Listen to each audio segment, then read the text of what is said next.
Problem number 13 पढ़िए जरा ध्यान से।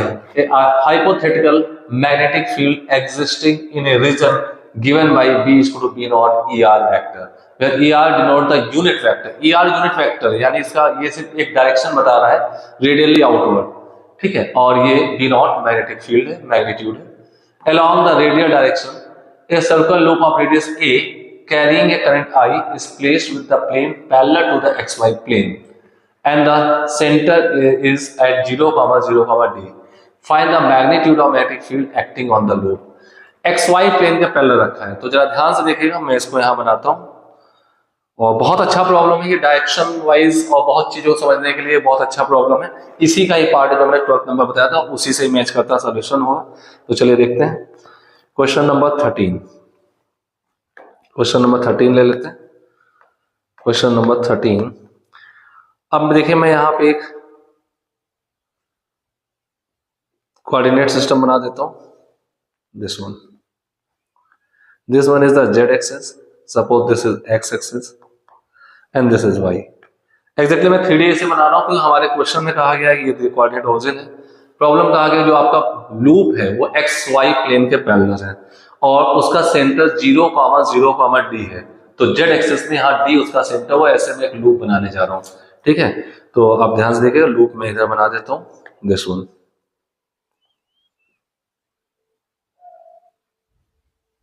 ये लूप हो गया।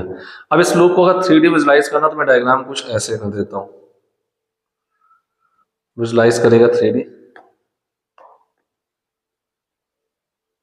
ये ऐसे लूप रखा हुआ है, इसकी रेडियस A है, ये सेंटर पॉइंट O' है, रेडियस A है, this is radius A, right. अब यहाँ पे एक magnetic field available. Magnetic field कैसे अवेलेबल है, मैं आपको लूप दिखाता हूँ।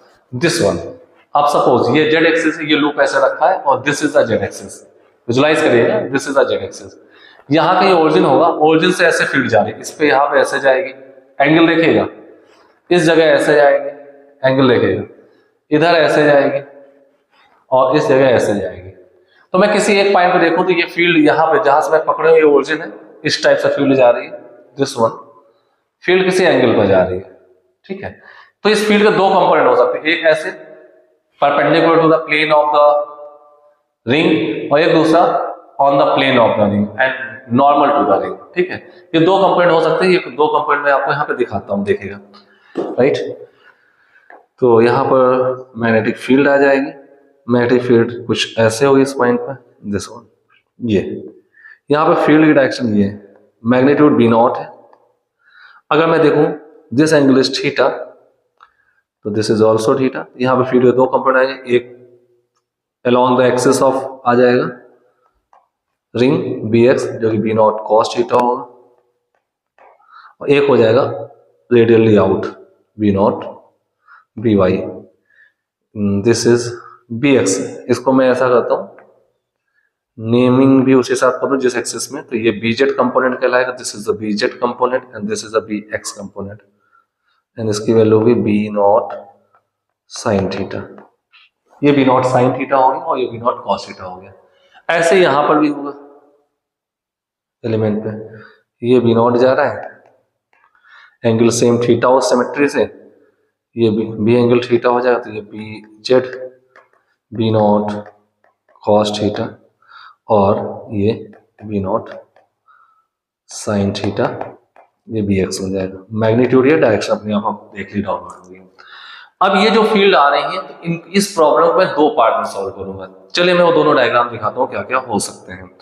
पहला डायग्राम तो मैं यहाँ पे फर्स्ट पार्ट इसका दिखाता हूँ। जो ये फर्स्ट पार्ट है वो देखिएगा, फर्स्ट पार्ट में मैं इसमें डायग्राम कैसे दिखा रहा हूँ।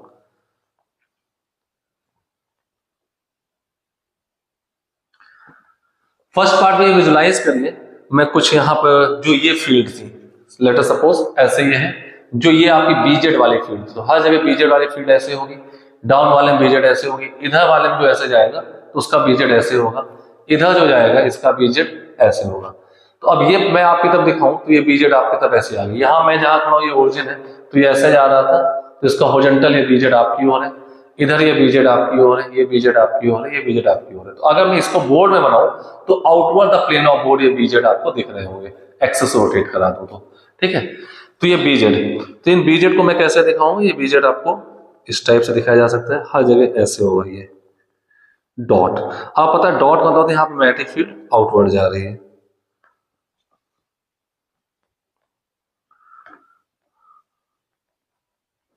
राइट। और इसमें कुछ करंट भी थी, करंट देख लेते कितनी थी, कैरिंग ए करंट आई लिखा है, कैरिंग ए करंट आई, ये रेडियस का लूप था, ठीक है। तो ये फील्ड है, हर जगह ऐसी फील्ड होगी। तो आप कहीं भी एक छोटा सा एलिमेंट ले लें, करंट का कोई भी सेंस मान लीजिए, ठीक है। तो अब आप देखें इस छोटे से एलिमेंट में ये करंट का, लेट अस सपोज मैं ये सेंस मान लेता हूँ, क्लॉकवाइज सेंस, आई करंट जा रही है, राइट। तो ये आई करंट ऐसे जा रही होगी, ऐसे ऐसे। अब ये आई करंट इधर जा रही है, तो I L cross B, L इधर हो गया राइटवर्ड ऊपर वाले एलिमेंट के लिए, और बी आउटवर्ड हो गया, इसकी डायरेक्शन होगी inward toward the centre of the circle, ठीक है, राइट। अच्छा मैं इस वाले में देखूं तो इस वाले में करंट इधर आ रही होगी, तो अगर टॉप वाले में करंट का सेंस टेंजेंट ऐसे बना है तो बॉटम वाले में टेंजेंट कुछ ऐसे बनेगा, ठीक है। तो अब ये करंट ऐसे जा रही है, तो एल क्रॉस बी आउटवर्ड, तो ये ऊपर आ गया। तो इस छोटे से एलिमेंट पे यहां पर फोर्स जो आया, मैग्नेटिक फोर्स डाउनवर्ड आया, तो उसके डायमेट्रिकली अपोजिट वाले में फोर्स अपवर्ड आ गया। ऐसे ही इस वाले में अगर फोर्स देखेंगे, ये करंट ऊपर जा रही है, तो L cross B toward the centre आएगा, तो उस वाले में भी टुवर्ड सेंटर आएगा, तो ये सेंटर आ गया एफ, और इस वाले से भी एफ आ गया। तो जितने भी डायमेट्रिकली अपोजिट कम होंगे उनके कारण फील्ड जो फोर्स आ रहे हैं एक दूसरे को कैंसिल आउट कर रहे हैं, और ये किस कंपोनेंट का है, जो कि ये वाला था बीजेड। तो यहाँ पे बीजेड वाली फील्ड के कारण फोर्स जीरो हो जाएगा। तो यहाँ पे due to BZ force is zero, ये हमारा एक रिजल्ट निकल आया। एक पार्ट बीजेड कारण फोर्स जीरो हो गया। अब आप बात करते हैं जो रेडियली आउट जा रहे थे, वो रेडियली आउट कैसे थे, ध्यान से देखिएगा।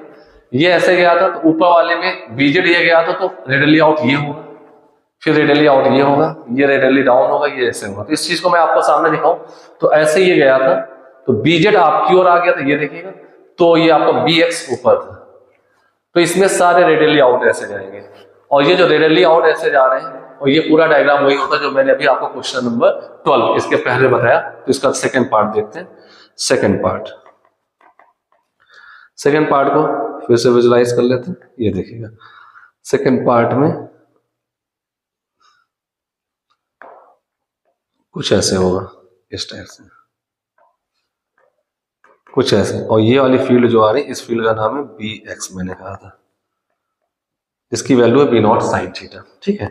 और अगर ए ये है और इसके कोऑर्डिनेट डी है, इस पॉइंट के कोऑर्डिनेट से 0, डी क्वेश्चन में मेंशन है, तो ये डिस्टेंस डी हो जाएगी। तो ये वाली डिस्टेंस आएगी √a² प्लस डी स्क्वायर, ये distance √a² plus D square आ जाएगी, राइट। अब आप गौर देखें, यहाँ पे करंट का सेंस मैंने यही ऐसे दे रखा है, इस टाइप से क्लॉकवाइज सेंस। तो एक छोटे से एलिमेंट पे फोर्स देखें तो किधर आएगा, एक स्मॉल एलिमेंट पे फोर्स अगर हम चेक करें तो करंट ऐसे जा रही है डाउनवर्ड, यहाँ एलिमेंट देखें तो करंट अपवर्ड जा रही है, और मैग्नेटिक फील्ड ये है बी एक्स। तो इस एलिमेंट में देख लेते हैं, इस एलिमेंट में फोर्स जो आएगा एल क्रॉस, एल आपका ऊपर है और बी इधर है, तो आप देखेंगे एल क्रॉस बी, तो एल क्रॉस बी ऐसे, तो ये आउटवर्ड आ जाएगा। इस वाले में देखेंगे तो फोर्स करंट नीचे जा रही है, तो एल, ठीक है, क्रॉस बी, बी हमें उधर टर्न करना है, ठीक है, तो एल क्रॉस बी देखेंगे, एल ऐसे आ गया डाउनवर्ड, ठीक है, और बी ऐसे जा रहा है, तो ये सब अपवर्ड, इन सब में फोर्स जो आएगा अपवर्ड आएगा। तो फोर्स की डायरेक्शन यहाँ पर जो आएगी डॉटवर्ड फोर्स आ जाएगा, इस वाले में भी डॉटवर्ड आ जाएगा, इस वाले में भी फोर्स करंट ऐसे जाएगा, तो फोर्स के लिए मैंने एरो डॉटवर्ड लिखा है, और इस वाले में भी फोर्स डॉटवर्ड आ जाएगा।